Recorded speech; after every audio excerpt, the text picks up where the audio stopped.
Hello साथियों, मैं शशांक स्वागत करता हूं आपका अपने चैनल ग्रो ज्ञान विद शशांक में। आपका एक सवाल बहुत बार आ रहा है कि सर वो तो गुणनखंड 2 मिनट में कर देता है लेकिन हम कर ही नहीं पाते। ऐसा क्या है उसमें कि वो 2 मिनट में गुणनखंड हल करके दे देता है और मैं देखता ही रह जाता हूँ, मैं एक ही संख्या काट पाता हूँ। तो यही जानने के लिए कि हम गुणनखंडों को 2 सेकंड में 2 मिनट में हल कैसे करेंगे और बड़ी से बड़ी संख्याओं को हम कौन से संख्या से कौन से नंबर से काटेंगे जिससे कि वो गुणनखंड आसानी से हल हो सकें। तो सबसे पहले जो आज हमसे नए जुड़े हैं वो चैनल को कर दीजिए सब्सक्राइब और बेल आइकन को कर दीजिए पुश। और जो हमारे पुराने श्रोता हैं जो देखते तो हैं वीडियो लेकिन अभी तक चैनल को सब्सक्राइब नहीं किए हैं तो चैनल को कर दीजिए सब्सक्राइब। तो चलिए आज बात करेंगे हम कुछ संख्याओं के विभाज्यता के नियम की।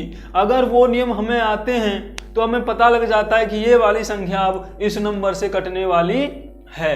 तो उसके क्या नियम हैं तो चलिए आइए देखते हैं। पहला आता है जी 2 से।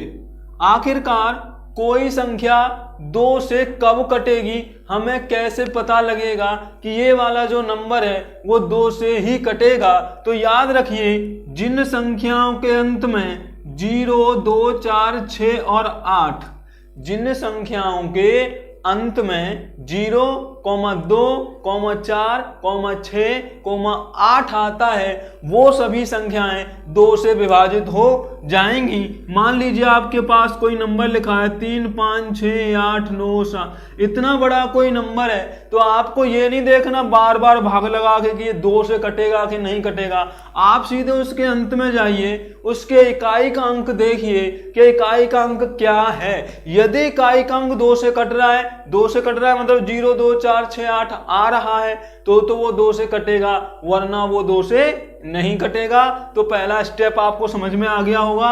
आपको देखना है इकाई का अंक। यदि इकाई का अंक जैसे इसमें 7 आ रहा है, अब 7 को अगर आप भाग दोगे 2 से तो पॉइंटों में आता है तो इसका मतलब ये हुआ कि ये वाला जो नंबर है वो मेरा 2 से नहीं कटेगा या 2 से विभाज्य नहीं है। तो जब ऐसे नंबर का हम गुणनखंड कर रहे होंगे तो तुरंत लास्ट में देखकर अगर वो 2 से उसका इकाई अंक कट रहा है तो काटेंगे वरना नहीं काटेंगे। दूसरा जो आगे नंबर आता है जी आपका वो आता है 3 से। अब 3 से कौन से नंबर कटते हैं तो अब 3 से नंबर भी हमें इतनी बड़ी संख्या ले रखी है कोई, मान लीजिए, तो हम कैसे पता करें यार ये 2 से तो कटा नहीं, क्या 3 से कटेगा, क्या 4 से कटेगा, कितना स्पीड से हम करते हैं। तो याद रखिए संख्या के अंकों का योग अगर 3 से विभाजित अंकों का योग 3 से विभाजित है तो वह संख्या भी 3 से विभाजित होगी। इसका मतलब क्या हुआ, मान लीजिए आपके पास यही नंबर लिख लिया मैंने 3, 4, 5, 6, 7, 8, 9। अब ये मेरी संख्या 3 से कटेगी नहीं कटेगी तो इसके इकाई के अंक पर हमें नहीं जाना है, इकाई का अंक हमें देखना है 2 पर। अब हमें क्या करना है, तुरंत जल्दी से इन अंकों को जोड़ना है। 3 और 3 से केवल और केवल वही संख्याएं विभाजित होंगी जिनके अंकों का योग 3 से विभाजित होता है।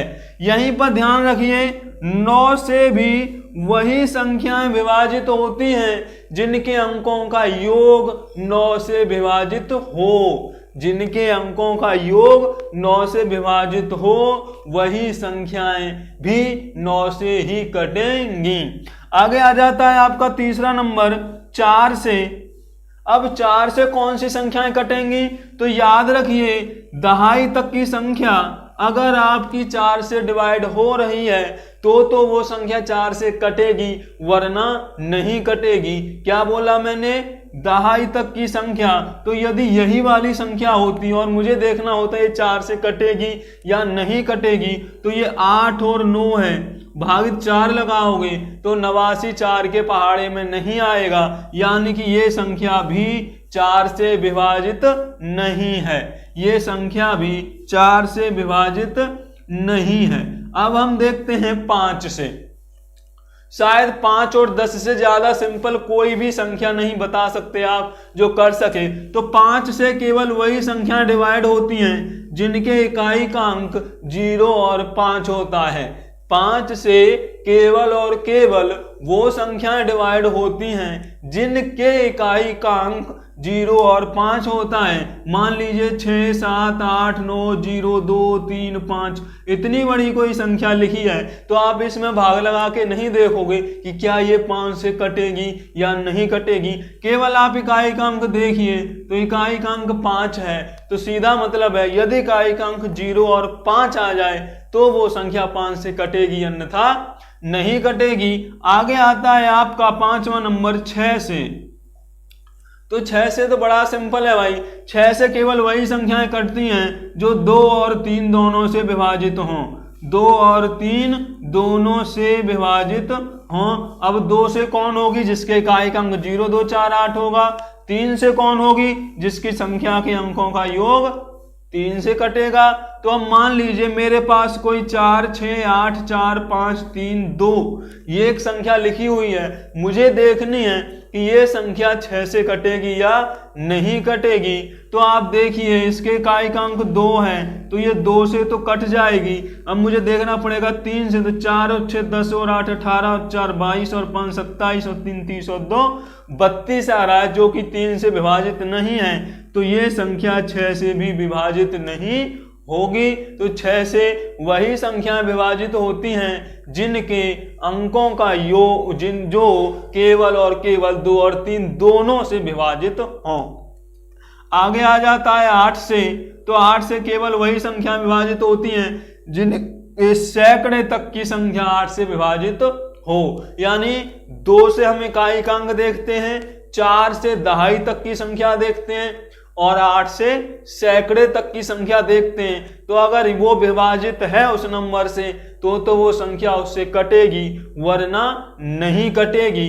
अब जो सबसे ज्यादा महत्वपूर्ण इक्वेशन आता है, महत्वपूर्ण जो सवाल आता है वो आता है कि कोई संख्या 11 से विभाजित है या नहीं। कई बार आपके पेपर में पूछा जाता है कि भाई ये कोई संख्या है वो 11 से विभाजित है या नहीं। हमें क्या देखना है, 11 से विभाजित। सबसे ज्यादा सवाल आपको एग्जाम में इसी पर मिलते हैं, तो समझ लीजिएगा।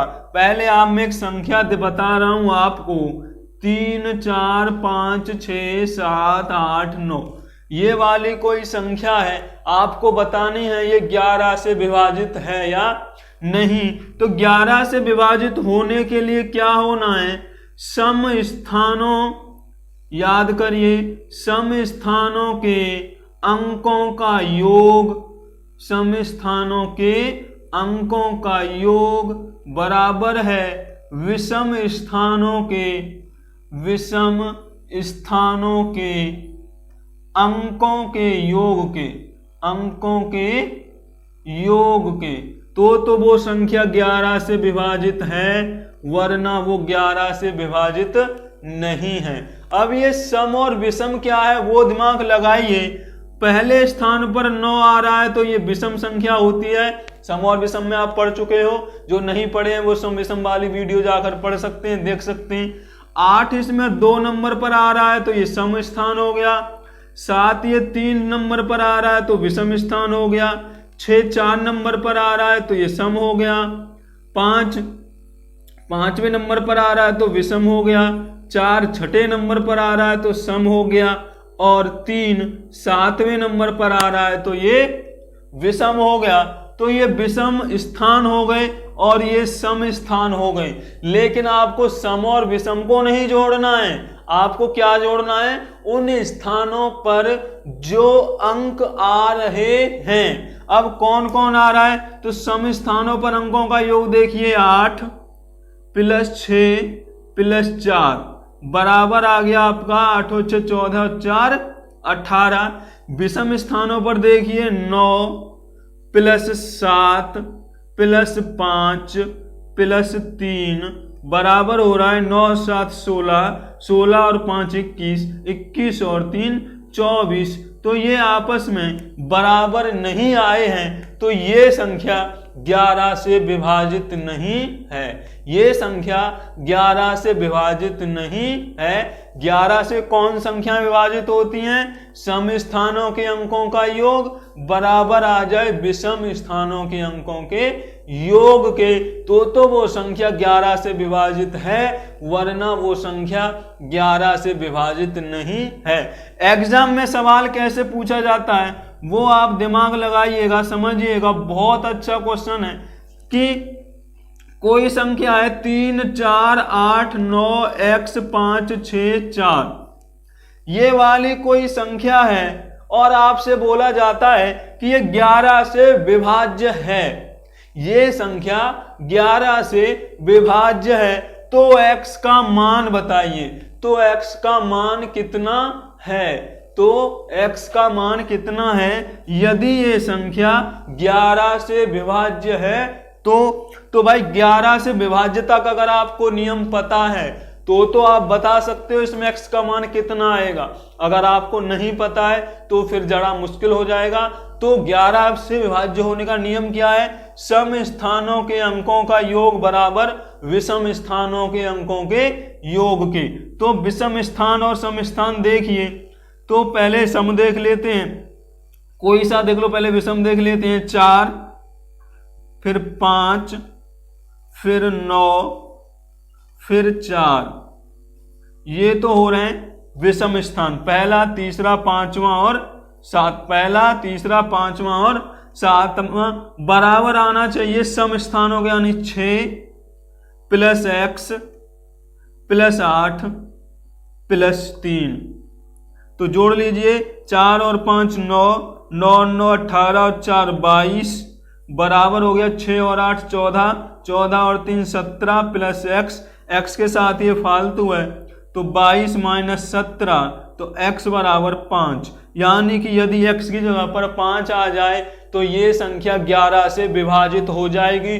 बहुत स्पेशल क्वेश्चन है ये आपके किसी भी एग्जाम के लिए। तो ऐसे करके आप संख्या के विभाज्यता के नियम से ज्ञात कर सकते हो और आप गुणनखंड विधि से में इसको यूज करके बहुत जल्दी से गुणनखंड कर सकते हो। एक बात और आपको यहाँ पर ध्यान रखनी चाहिए कि जो अभाज्य संख्याएं होती हैं वो स्वयं के अलावा और एक के अलावा किसी और से कटती नहीं है।